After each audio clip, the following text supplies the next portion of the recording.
वो समाजवादी पार्टी के द्वारा पोषित माफिया है और उसकी कमर को तोड़ने का काम हमारी सरकार ने किया है। और फिर मैं कह रहा हूं इसी हाउस में कह रहा हूं इस माफिया को मिट्टी में मिला देंगे। ये थे उत्तर प्रदेश के longest serving no nonsense chief minister. उनकी प्रायोरिटी ये रही है कि यूपी में लॉ एंड ऑर्डर को मेंटेन करना है और माफियाज के अगेंस्ट स्ट्रिक्ट एक्शन लेना है। Inside the assembly gave a clear message to the mafia and to the Samajwadi Party, and this was about Operation Mitti Mein Mila Denge, an operation that's well and truly underway in UP. Man, women और child, anyone on the street, उनका हर किसी से one on one connection हो जाता है। जब वो अपनी स्पीचेस दे रहे होते हैं तो ऐसा लगता है कि वो आपसे ही बात कर रहे हैं। अंधा विश्वास नहीं है योगी जी पर। उन्होंने एक ऐसा जिंक्स तोड़ा है जो आज से पहले कोई और सीएम नहीं कर पाया। जिनका कुर्ता नाखूनी सादा कुर्ता के नाम से पॉपुलर है, ये वही आंखें हैं जिन्होंने दुनिया को बताया है कि साधु सिर्फ तपस्वी नहीं हो सकता। समय आने पर वो दुनिया को डर से आजादी दिलाने का सबसे बेस्ट मीडियम भी बन सकता है। ये हैं अजय सिंह बिशप। ये आदित्य योगीनाथ का रियल नेम है। आई नो आप भी शॉक होंगे।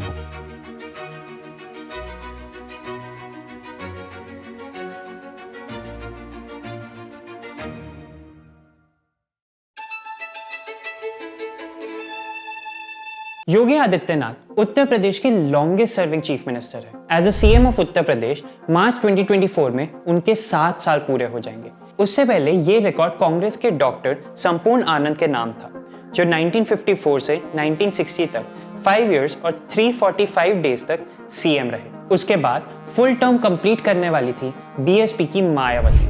हालांकि 4 इयर्स एंड 307 डेज के बाद उन्हें वोट आउट किया गया।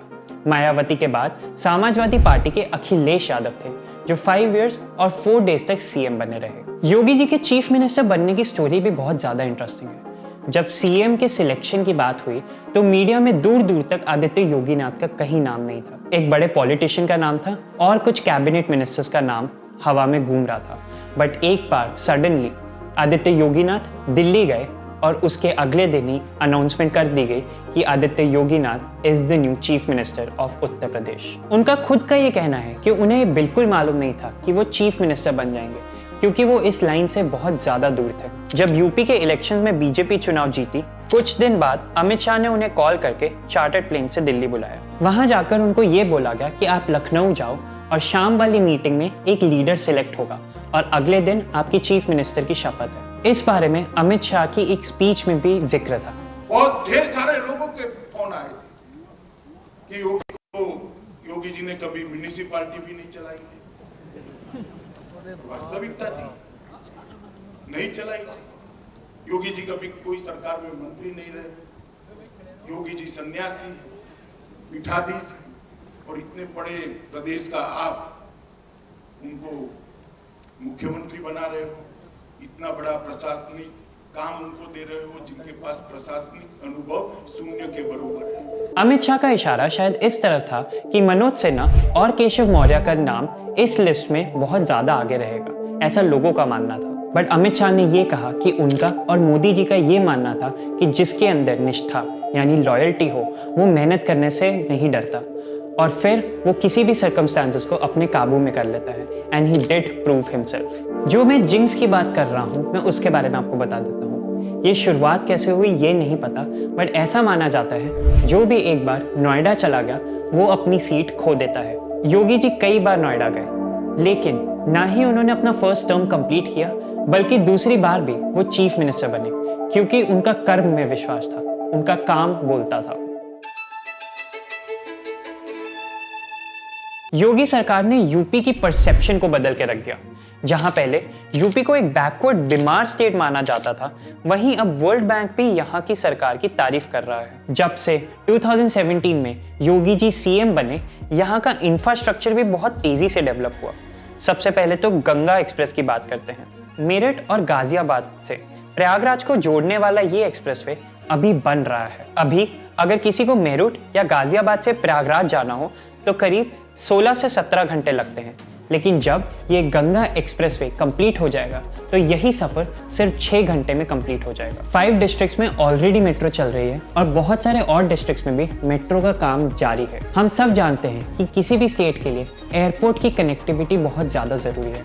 2017 में जब योगी गवर्नमेंट पावर में आई तो उस समय इतने बड़े स्टेट में सिर्फ 2 ही एयरपोर्ट फुल्ली फंक्शनिंग थे, हालांकि गोरखपुर और आगरा पार्शियली फंक्शनिंग थे। आज स्टेट में 9 फुल्ली फंक्शनल एयरपोर्ट्स है और एडिशनल 9 पर ऑलरेडी काम चल रहा है। जहां पहले सिर्फ 25 डेस्टिनेशंस कवर होती थी, अब 70 से ज़्यादा डेस्टिनेशन कवर हो रही हैं। और जो जेवर में बन रहा है नोएडा इंटरनेशनल एयरपोर्ट, वो शायद इंडिया का ही नहीं बल्कि पूरे एशिया का सबसे बिगेस्ट इंटरनेशनल एयरपोर्ट बन सकता है। इसका फर्स्ट फेज 2024 में कंप्लीट होगा और ये बोला जाता है कि इसके कंप्लीशन के बाद इसमें approx 1 crore and 20 lakh passengers travel कर पाएंगे हर साल। इस पूरे प्रोजेक्ट को 4 कंस्ट्रक्शन फेजेस में डिवाइड किया है, जिसका एक्सपेक्टेड कॉस्ट है 15,754 करोड़। लेकिन फर्स्ट फेज की कंस्ट्रक्शन का कॉस्ट अप्रॉक्सीमेटली है 5,730 करोड़। वैसे इसकी कंस्ट्रक्शन लेट होने के बहुत कम चांसेस है, क्योंकि अगर डेडलाइन मिस होती है तो कॉन्ट्रैक्टर को 10 लाख पर डे की पेनल्टी देनी पड़ेगी। 1 डिस्ट्रिक्ट 1 प्रोडक्ट स्कीम ने भी यूपी में बहुत ही ट्रांसफॉर्मेटिव चेंजेस लाए हैं, जहां 2017 से पहले स्टेट का कुल एक्सपोर्ट सिर्फ 86,000 करोड़ था, वो अब पहुंच गया है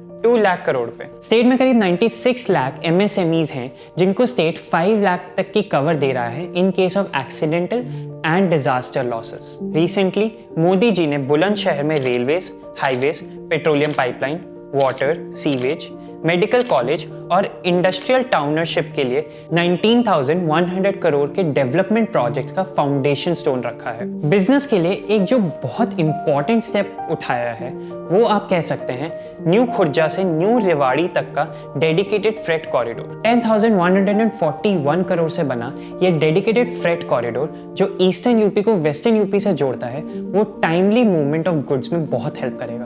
अब गुड्स ट्रेन को पैसेंजर ट्रेन को पास करने का वेट नहीं करना पड़ेगा। अब इसी ट्रैक पे 6 नए रेलवे स्टेशन भी बनेंगे। उत्तर प्रदेश की डेवलपमेंट पूरी दुनिया को दिख रही है। Last years times of India ने पब्लिश किया था कि वर्ल्ड बैंक की एक 20 मेंबर टीम जो कि महाराष्ट्र और गुजरात के अलावा यूपी में भी गई, उन्होंने योगी आदित्यनाथ लेड गवर्नमेंट की बहुत ज्यादा तारीफ की स्टेट की डेवलपमेंट के लिए, खास करके स्टेट गवर्नमेंट की सेक्टर स्पेसिफिक एक्शन प्लान्स की सिस्टमैटिक अप्रोच से वो बहुत ज्यादा इंप्रेस हुए थे। वर्ल्ड बैंक के एग्जीक्यूटिव डायरेक्टर परमेश्वरन अय्यर ने कहा, A lot of good work has been done in the country in the last 9 years and in UP in the last 6 years. Poverty alleviation has been the mission of World Bank, but now special emphasis is being laid on environmental protection as well. UP can play an important role in this direction. जहां पहले लोग कहते थे कि उत्तर प्रदेश में जंगल राज है, यानी कानून, सरकार या पुलिस का डर नहीं है, वहीं अब योगी जी के स्ट्रिक्ट और स्ट्रिंजेंट एक्शंस के कारण अब लोगों में बढ़ गई है एक increase sense of security. News agency ANI के एक आर्टिकल के according national crime records bureau के ये डेटा का कहना है कि 2022 में जहां पूरे देश में क्राइम केसेस जो रजिस्टर हुए थे वो थे 35 लाख, लेकिन यूपी में रजिस्टर होने वाले केसेस थे सिर्फ 4.01 लाख। साथ ही जहां पूरे देश का क्राइम रेट था 258%, वहीं यूपी का क्राइम रेट था 171%। ये सिनेरियो तब है जब उत्तर प्रदेश पूरे इंडिया का सबसे पॉपुलर स्टेट है। इसकी पॉपुलेशन इंडिया का करीब 16.89% है। देश भर में ई प्रोसिक्यूशन से रजिस्टर होने वाले केसेस में यूपी सबसे पहले नंबर पे आता है। 2021 में क्राइम अगेंस्ट वुमेन का कन्विक्शन रेट का नेशनल एवरेज जब सिर्फ 26.5% था, तब उस समय उत्तर प्रदेश में ये रेशियो था 59.1% का। बीजेपी सरकार आने से पहले उत्तर प्रदेश में लैंड माफिया जोरों शोरों से काम कर रहे थे, लेकिन सभी इलीगल एक्टिविटीज को रोकने और इंक्रोच लैंड को फ्री करवाने के लिए special anti land mafia task force बनाई गई। कई न्यूज आर्टिकल्स में लिखा है कि अभी तक योगी सरकार ने 67,000 एकड़ से भी ज्यादा लैंड माफिया से फ्री करवाया। इलीगल कंस्ट्रक्शंस पर इतने बुलडोजर चलाने के कारण योगी आदित्यनाथ का नाम ही बुलडोजर बाबा पड़ गया। अपनी एक स्पीच में योगी जी ने कहा, ये वही उत्तर प्रदेश है जिसके बारे में लोगों की धारणा थी कि नहीं वहां तो परिवारवाद है, वहां भ्रष्टाचार है, वहां हर दूसरे तीसरे दिन एक दंगा होता है। गुंडा राज, माफिया राज और जंगल राज जैसे शब्द अब अतीत के शब्द बन जाएंगे। योगी जी का ये टारगेट है कि 2027 तक यूपी को 1 ट्रिलियन इकोनॉमी बनाना है। एक लेटेस्ट रिपोर्ट में आया है कि इंडिया के जीडीपी के पहले नंबर महाराष्ट्र के बाद सेकंड नंबर पे यूपी ही आता है। जहां महाराष्ट्र का शेयर 15.7% है, वहीं यूपी का शेयर है 9.2%। कुछ समय पहले तक कोई ये भी नहीं सोच सकता था कि यूपी का जीडीपी शेयर तमिलनाडु, गुजरात और वेस्ट बंगाल जैसे स्टेट से भी ज्यादा होगा। राम मंदिर वहीं बनाएंगे और राम मंदिर में राम लल्ला की प्राण प्रतिष्ठा के बाद वो कसम पूरी हो गई। अगर राम मंदिर की बात करें तो आदित्य योगीनाथ की स्टोरी इनकम्प्लीट रह जाएगी। उनका और राम मंदिर का बहुत पुराना रिश्ता है। उनके गुरु अविद्यनाथ राम मंदिर की लड़ाई के फ्रंट लाइन वॉरियर थे। उनके गुरु आरएसएस और विश्व हिंदू परिषद के लीडरशिप में राम मंदिर की लड़ाई बढ़ती रही। ये एक ऐसा काम था जिसके पूरे होते हुए बहुत जनरेशन्स गुजर गई। 3 लाख से भी ज्यादा लोगों ने इस कॉज के लिए अपनी लाइफ सैक्रिफाइस की। ये सब वो राम के भक्तों की मेहनत है जिसके कारण ये कॉज पूरा हुआ। Yogi ji has a charisma that every leader needs to have. हर इंसान को उनसे एक पर्सनल कनेक्शन जुड़ जाता है। जब मोदी जी स्पीच दे रहे होते हैं तो आपको ये नहीं लगता कि वो स्पीच दे रहे हैं, ऐसा लगता है कि वो आपसे ही बात कर रहे हैं। He is a leader you can trust, ऐसी फीलिंग आती है। यही बात योगी जी के अंदर भी है। People can resonate with him. 5 जून 1972 को उत्तराखंड के पौरी घरवाल के एक गांव पुंचुर में इनका जन्म हुआ। इनके फादर आनंद सिंह दीक्षित एक फॉरेस्ट रेंजर थे। 4 भाई और 3 बहनों में ये दूसरे नंबर पे थे। योगी जी ने उत्तराखंड से ही अपनी मैथ्स की बैचलर्स की पढ़ाई पूरी की।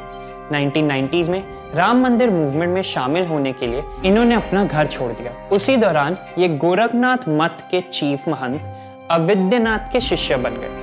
अविद्यनाथ जी की डेथ के बाद 2014 में योगी जी गोरखनाथ मठ के पीठाधीश्वर यानी कि हेड सीर बन गए। गोरखपुर में इन्हें छोटा महाराज भी बुलाते हैं। जाहिर है कि ये योग और स्पिरिचुअलिटी में बहुत ज़्यादा इंटरेस्ट लगते हैं, बट ये गौ रक्षा यानी काउ प्रोटेक्शन को भी बहुत ज़्यादा प्रमोट करते हैं। इन्होंने कुछ किताबें भी लिखी हैं, जैसे कि यौगिक सत्कर्म, हठ योग स्वरूप एवं साधना, राजयोग स्वरूप एवं साधना और हिंदू राष्ट्र नेपाल अतीत, वर्तमान एवं भविष्य।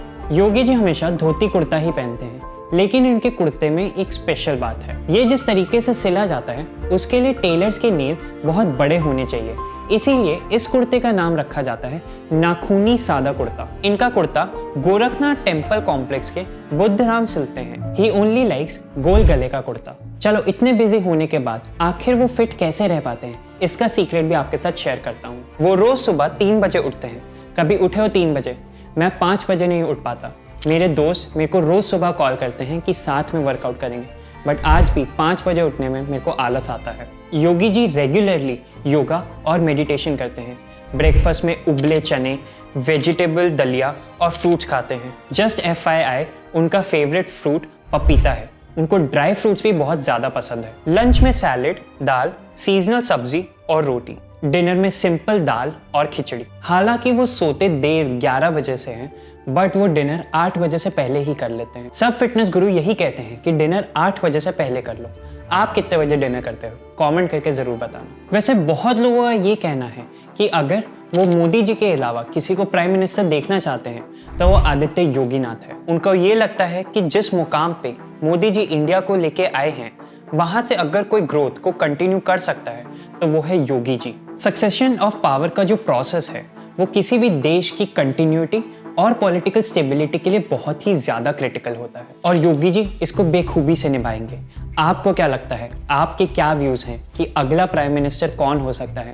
ये कमेंट करके ज़रूर बताना। अगर वीडियो अच्छी लगे हो तो please do like, share and comment on the video.